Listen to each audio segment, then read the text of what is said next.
सुप्रभात। कल हमने भक्ति काल की निर्गुण काव्य धारा के अंतर्गत जो दो मुख्य रूप से उसकी उपशाखाएँ की गई है, उनकी उपशाखाएँ जो की गई है निर्गुण भक्ति धारा की, वो है एक तो संत काव्य धारा जो कि आपकी ज्ञानाश्रयी काव्य धारा कहलाती है, और दूसरी जो आपकी की गई है वो सूफी काव्य धारा यानी कि प्रेमाश्रयी काव्य धारा कहलाई जाती है।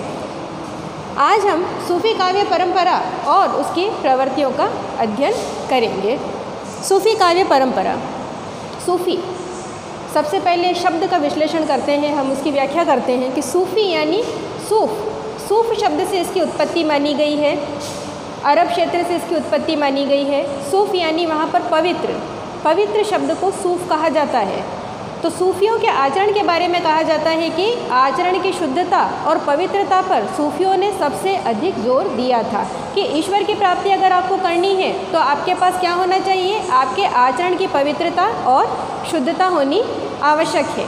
मूलतः इस धर्म का आगमन या सूफी परंपरा का आगमन कह लें तो भारत में 9वीं से 10वीं शताब्दी में हो गया था, लेकिन इस धर्म को उस समय इतनी प्रसिद्धि नहीं मिल पाई थी क्योंकि उस समय भारत में वैष्णव और नाथ संप्रदाय अपना वर्चस्व फैलाए हुए था। इसीलिए सूफियों को यहाँ पर अपने पैर पसारने का कह ले स्थान पर्याप्त रूप से नहीं मिल पाया, या कह ले कि अपने धर्म का प्रचार करने का जो उद्देश्य उनके मन में था या ईश्वर प्राप्ति का जो मार्ग वे बताना चाहते थे लोगों को कि इस्लाम की ही हम एक शाखा हैं, लेकिन आचरण की पवित्रता और शुद्धता पर जोर देकर जो आप ईश्वर को प्राप्त कर सकते हैं, ये सिर्फ आपके भारतीय संस्कृति के संत संप्रदाय में ही नहीं होता, हमारे मुस्लिम संस्कृति के सूफी संप्रदाय में भी होता है। यानी ये तो हो गई इनके मूल उद्देश्य की बात। आगमन 9वीं से 10वीं शताब्दी माना गया है, लेकिन भारत में जब इसको सर्वाधिक ख्याति प्राप्त हुई या इसका जो प्रादुर्भाव माना गया है हिंदी साहित्य के अंतर्गत, और प्रसिद्ध इतिहासकार आचार्य रामचंद्र शुक्ल का मानना है कि 12वीं शताब्दी में सूफी धर्म पर्याप्त रूप से विकसित, पल्लवित और पुष्पित हिंदी संस्कृति में भी हो चुका था, और उसको यहाँ पर लाने का श्रेय या उसके प्रवर्तन का श्रेय जाता है ख्वाजा मोइनुद्दीन चिश्ती को। ख्वाजा मोइनुद्दीन चिश्ती जिनकी अजमेर में दरगाह है, लाखों लोग जहाँ पर ज़ियारत करने के लिए या उनको नमन करने के लिए आते हैं। हिंदू मुस्लिम दोनों ही संस्कृतियों में, दोनों ही धर्मों में और दोनों ही संस्कृति के परिवारों में वो पर्याप्त रूप से प्रचलित है। वही ख्वाजा मोइनुद्दीन चिश्ती सूफी संत परंपरा के प्रवर्तक माने गए हैं। उन्होंने 12वीं शताब्दी में इस परंपरा को या इस धर्म को कह लें भारत में विकसित करने का उन्हें पर्याप्त रूप से श्रेय जाता है। अब बात आती है कि सूफी साधना के 4 पड़ाव माने गए हैं। 4 पड़ाव यानी ख्वाजा मोइनुद्दीन चिश्ती का मानना था कि सूफी साधना में अगर आपको साधना करनी है तो आपको यानी कि साधक को 4 पड़ावों से गुजरना पड़ेगा। साधक अर्थात साधना करने वाला व्यक्ति, जो भी ईश्वर की साधना करना चाहता है वो साधक कहलाता है। 4 पड़ाव आपके माने गए हैं, शरीयत, तरीक़त, मारिफत और हकीकत। तो सबसे पहला जो पड़ाव हम लेते हैं वो होता है शरीयत। शरीयत यानी कि जैसे कि हमारे यहाँ पर वैष्णव भक्ति की जो परंपरा रही है, उन्होंने भी वैदिक कर्म कांडों से परेशान होकर, ब्राह्मणों की नीतियों से परेशान होकर, शास्त्र ज्ञानों से परेशान होकर इन्होंने क्या किया, वैष्णव भक्ति का प्रवर्तन किया। राम भक्ति परंपरा भारत में ज़्यादा प्रसिद्ध क्यों नहीं हो पाई? क्योंकि कहीं ना कहीं वैदिक कर्म कांडों ने उनके हाथ पैर बांध रखे थे, इसीलिए उसे पल्लवित और पुष्पित होने का ज़्यादा महत्व या ज़्यादा समय नहीं मिल पाया और लोगों में वह परंपरा ज़्यादा ख्याति नहीं प्राप्त कर सकी। लेकिन वही जब वैष्णव भक्ति परंपरा भारत में आई तो वो ज़्यादा विकसित हुई और ज़्यादा प्रसिद्ध हुई। प्रसिद्धि का कारण ये रहा कि उन लोगों ने क्या किया कि सामान्य जनता के मनोभावों को समझा कि लोग किस प्रकार की बोली, किस प्रकार की भक्ति पसंद करते हैं। भक्ति हम ऐसी सिखाएं लोगों को जो सबके लिए सुलभ हो, सबके लिए सहज हो, सबके लिए सरल हो, ऐसी नहीं हो कि कठिन हो। हर वर्ग का व्यक्ति, हर वर्ण का व्यक्ति उससे जुड़ सके और ईश्वर की भक्ति कर सके, ऐसी भक्ति को उन्होंने प्रधानता दी। और वैदिक कर्मकांडों से वैष्णव भक्त क्या हुए, अलग हो गए। अलग होना ये है कि वेद को उन्होंने आधार तो माना, लेकिन वेदों के अनुसार वे पूरी की पूरी तरह नहीं चले। वेदों में तो ये कहा गया है कि शूद्रों को पूजा पाठ से वंचित रखा जाए। शंकराचार्य जो आदि गुरु माने गए हैं दक्षिण में, उनकी भक्ति या उनका जो अद्वैतवाद था वो इसीलिए ज़्यादा ख्याति प्राप्त नहीं कर सका था क्योंकि शंकराचार्य जी ने जो दक्षिण में भक्ति का जो उद्गम जो स्रोत फैलाया था, उस पंथ में ये साफ साफ शब्दों में कहा गया था कि शूद्रों को और वंचितों को इससे बहिष्कृत रखा जाए, यानी उन्हें भक्ति का अधिकार नहीं है और वे भक्ति से दूर ही रहने चाहिए। भक्ति करने का अधिकार मात्र किसे है? ब्राह्मण वर्ग को, क्षत्रिय वर्ग को, यानी उच्च कुलीन वर्ग के लोगों को ही भक्ति का अधिकार है। लेकिन वही जब दक्षिण से भक्ति रामानंद जी जब उत्तर में 10वीं शताब्दी में लेकर आए तो रामानंद जी ने क्या परिवर्तन किया कि भक्ति का द्वार उन्होंने, उच्च वर्ग तो भक्ति का अधिकार से वंचित था ही नहीं, उन्होंने निम्न वर्ण के लिए भी भक्ति के द्वार खोल दिए।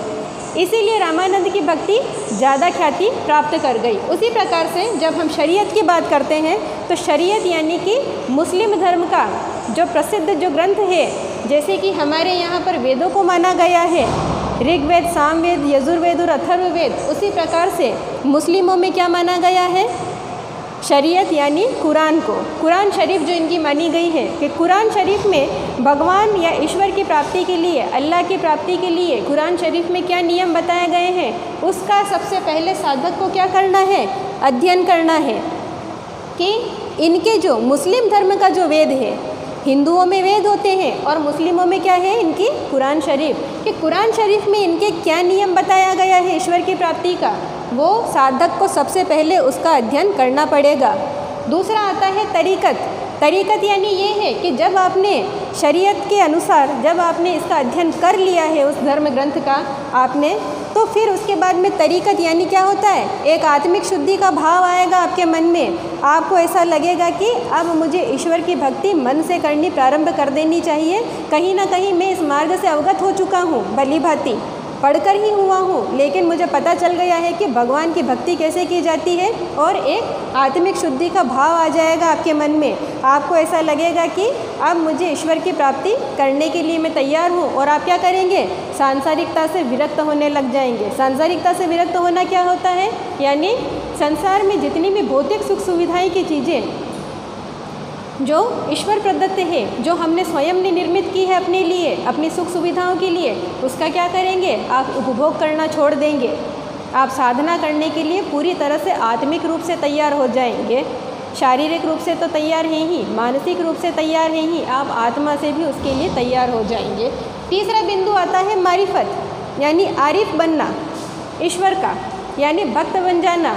जब पूरी तरह से आपके मन में भक्ति का भाव उपज जाता है तो आप क्या करते हैं? आपके लिए गुरु का चयन करते हैं। गुरु इसमें जब बनता है तो यानी आरिफ बन जाता है वो व्यक्ति, यानी उस गुरु का शिष्य बन जाता है, और वो गुरु उसे वो सुगम मार्ग बताता है, वो सरल मार्ग बताता है। जो उसके रास्ते में कुछ ईश्वर भक्ति के रास्ते में कुछ कठिनाइयाँ आ रही हो, उसका निस्तारण कौन करता है या उसका निराकरण कौन करता है? गुरु करता है। गुरु की महिमा का जो गान किया है वो निर्गुण काव्य परंपरा की दोनों उपशाखाओं में बराबर रूप से किया गया है। आपको इसका विशेष रूप से ध्यान रखना है, चाहे संत काव्य परंपरा हो या चाहे सूफी काव्य परंपरा हो, गुरु का महत्व दोनों में समान रूप से प्रदर्शित किया गया है। तीसरा चौथा बिंदु आपका आता है हकीकत, यानी कुरान शरीफ का अध्ययन कर लिया, आत्मिक शुद्धि आप में आ गई, भौतिकता से आप दूर हो गए, मारिफत यानी एक किसी गुरु के आप आरिफ बन गए, शिष्य बन गए। चौथा बिंदु आता है हकीकत, यानी यथार्थ, सच्चाई। आप सभी जानते हैं हकीकत का मतलब ही यही होता है कि सच्चाई, वास्तविकता, यानी वास्तविक रूप में आप ईश्वर को प्राप्त कर लेता है। कौन कर लेता है? वो साधक जो साधना की इन 3 पड़ावों से गुजर चुका है। चौथी अवस्था में जाकर वो क्या करता है? अपने ईश्वर को प्राप्त कर लेता है। ईश्वर को प्राप्त करने का तरीका वही है कि ये भी अपनी आत्मा को परमात्मा की आत्मा से विलीन करने की बात करते हैं। आत्मा को परमात्मा की आत्मा से विलीन कैसे करेंगे? ये किसी भी सामान्य व्यक्ति के लिए संभव नहीं है। लेकिन जब हम भौतिक सुख सुविधाओं से दूर हो जाते हैं, अपने तन को, मन को, अपनी आत्मा को, अपने मनोमस्तिष्क को जब हम ईश्वर को समर्पित कर देते हैं, दिन रात ईश्वर के नाम स्मरण के अतिरिक्त, उनकी भक्ति के अतिरिक्त जब हमें कुछ याद नहीं रहता, दिन रात उनकी भक्ति में ही लगे रहते हैं, तो कहीं ना कहीं जाकर क्या कहते हैं कि व्यक्ति की आत्मा परमात्मा में विलीन होने लग जाती है। और जब उसे स्वयं ईश्वर का आत्म साक्षात्कार महसूस होता है, यानी उसे महसूस होने लग जाता है कि मेरी आत्मा ईश्वर में विलीन हो गई, मुझे परमात्मा के साक्षात दर्शन हो रहे हैं। कहाँ हो रहे हैं? आँखों से नहीं, आत्मा से हो रहे हैं। मुझे महसूस हो रहा है, मुझे अनुभूति हो रही है कि जिस ईश्वर को मैं पूज रहा हूँ या जिस ईश्वर की मैं साधना कर रहा हूँ वो मेरे मन में विराजमान है। मैं उनसे बातें कर सक रहा हूँ, अपने विचार, अपनी समस्याएं रख रहा हूँ और वो मुझे उसका हल दे रहे हैं। ये होता है आत्मा का परमात्मा में विलीन होना।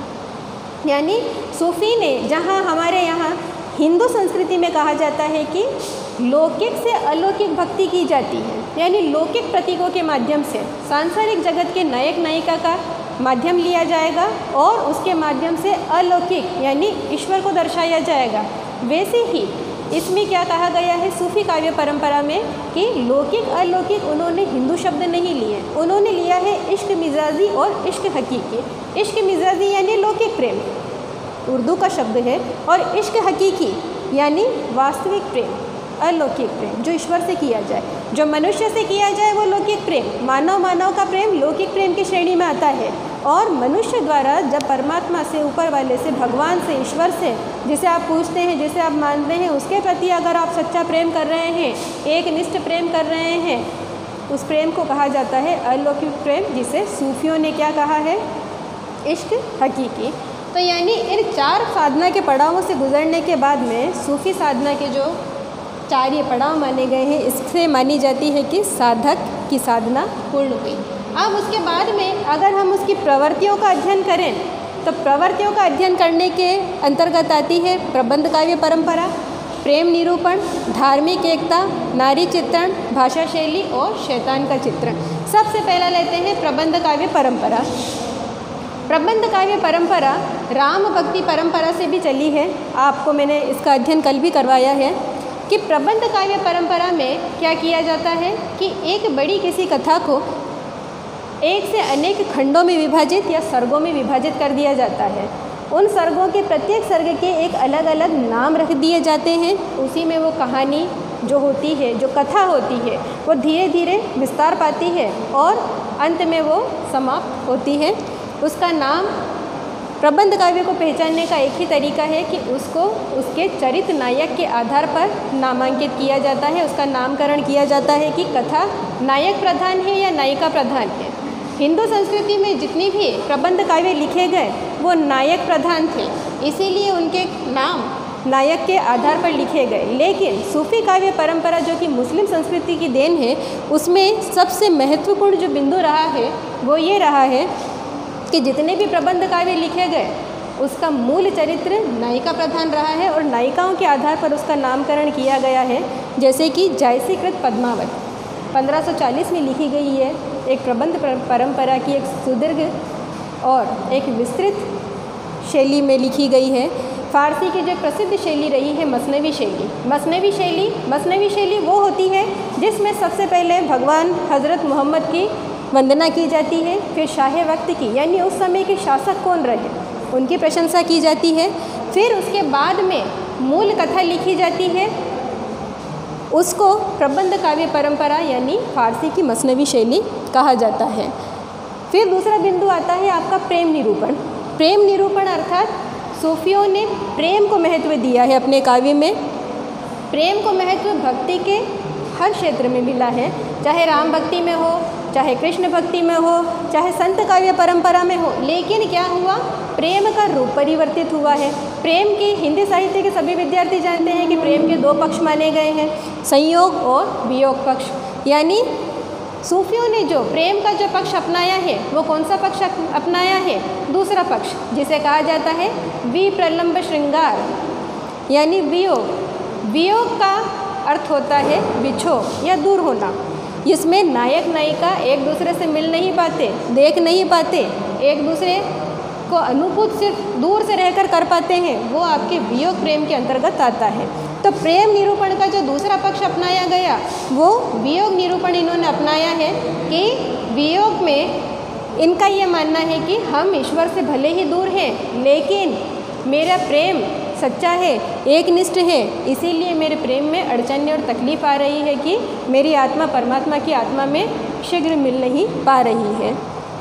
तीसरा बिंदु आता है धार्मिक एकता, यानी सूफियों की एक सबसे बड़ी काव्य की प्रवृत्ति या कह ले कि विशेषता, प्रवृत्ति और विशेषताएं एक ही होती है। सबसे बड़ी एक विशेषता ये रही है कि धार्मिक एकता, यानी दो संस्कृतियों या दो धर्म संस्कृतियों का या दो धर्मों का इन्होंने क्या किया था, ऐक्य करने का या मिलन करने का प्रयास किया था, सांस्कृतिक एकता लाने का प्रयास किया था।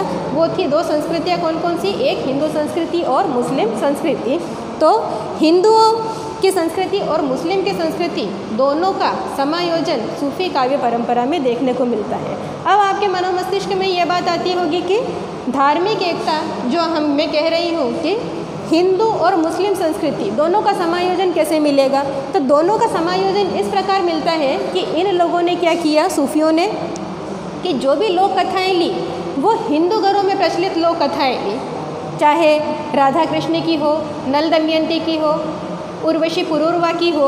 इन्होंने जो कथाएं ली वो धार्मिक रूप से हिंदू घरों में प्रचलित कथाओं को लिया। जैसे कि पद्मावत की बात करें, पद्मावत जो इनका सबसे बड़ा प्रसिद्ध सूफी काव्य परंपरा का ग्रंथ माना गया है, उसकी प्रसिद्धि का आधार यही रहा कि उन्होंने हिंदू परिवार की एक कथा ली। पद्मावत में रानी पद्मिनी की कथा है, चित्तौड़ की रानी पद्मिनी और राजा रतन सेन की कथा है।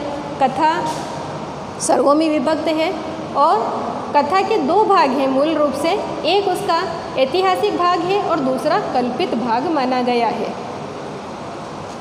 इसमें उन्होंने क्या किया कि हिंदू राजा और रानी की कथा को लेकर फारसी की मसनवी शैली पर आधारित उनका लेखन रहा, यानी कि शैली फारसी की रही है, लेकिन जो उसका विषय वस्तु जो उन्होंने लिया, जो मूल कहानी ली, वो कौन सी ली, हिंदू संस्कृति से ली, ताकि हिंदू संस्कृति में वो ग्रंथ ज़्यादा से ज़्यादा पढ़ा जा सके और ज़्यादा से ज़्यादा लोगों को अच्छे तरीके से समझ में आए।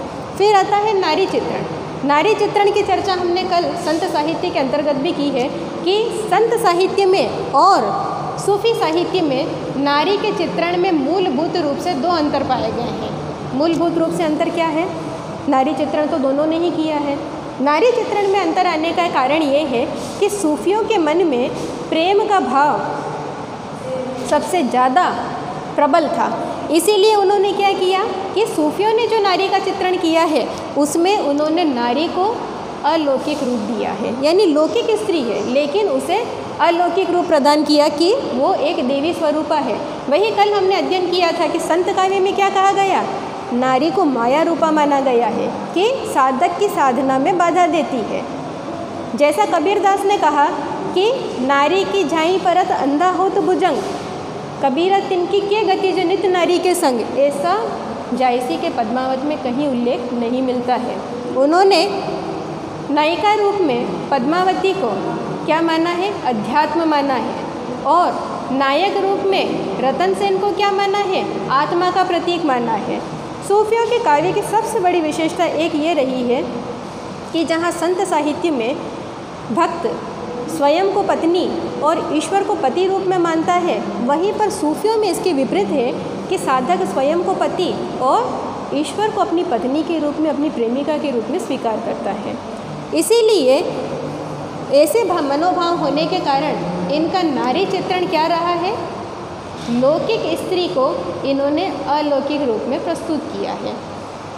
भाषा शैली, सूफियों के जो प्रबंध काव्य जितने भी लिखे गए हैं वो कौन सी भाषा में लिखे गए, अवधी भाषा में लिखे गए हैं। अवध क्षेत्र से संपर्क होने के कारण अवधी भाषा से भली भांति सूफी परिचित थे और अवधी भाषा में ही उन्होंने लेखन किया। अब अवधी भाषा में तो संत काव्य भी लिखे गए हैं क्योंकि उनका संबंध भी अवध के क्षेत्र से था, राम भक्ति काव्य भी लिखे गए हैं, लेकिन इन्होंने जो अवधि अपनाई वो जन भाषा, यानी जनता में, सामान्य जनता में जो अवधी भाषा प्रचलित थी, टूटी फूटी शब्दों की जैसी भी हो, उसमें कुछ दूसरी भाषा के शब्द भी आकर मिल गए, तो इन्होंने ठेठ भाषा, ठेठ अर्थात होता है देहाती, ग्रामीण, गाँवों में जो बोली जाती है वो अवधि, और तुलसी ने जो अवधि अपनाई वो परिनिष्ठित, शुद्ध और परिष्कृत अवधि है, यानी आप जिसको कहते हैं मानक, शिष्ट रूप, आदर्श रूप, वो अवधि का रूप तुलसीदास जी ने अपने काव्य में अपनाया। अब आता है अंतिम बिंदु, इसका आ जाता है शैतान का चित्रण। शैतान का चित्रण यानी एक बाधा का रूप बताया गया है इसमें कि बाधा किस प्रकार आती है। यानी साधक जब साधना करना प्रारंभ करता है तो उसके मार्ग में कोई ना कोई बाधा आती है। जैसे जयसीकृत पद्मावत की अगर चर्चा करें तो उसमें राघव चेतन नामक एक शैतान का उल्लेख है कि वो क्या करता है कि जब रतन सेन नायिका रूप में अपने नायक यानी पद्मावती को जब याद करता है और उसकी जब साधना करता है तो उसके मार्ग में बाधा कौन उपस्थित होते हैं? राघव चेतन नामक एक शैतान का चित्रण उसमें किया गया है। यानी लौकिक के माध्यम से अलौकिक प्रेम को प्राप्त करने का प्रयास किया गया है। सूफी काव्य का आज हमने अध्ययन किया है। अब कल हम इसमें भक्ति काल की सामान्य प्रवृत्तियों का अध्ययन करेंगे। आज के लिए इतना ही, धन्यवाद।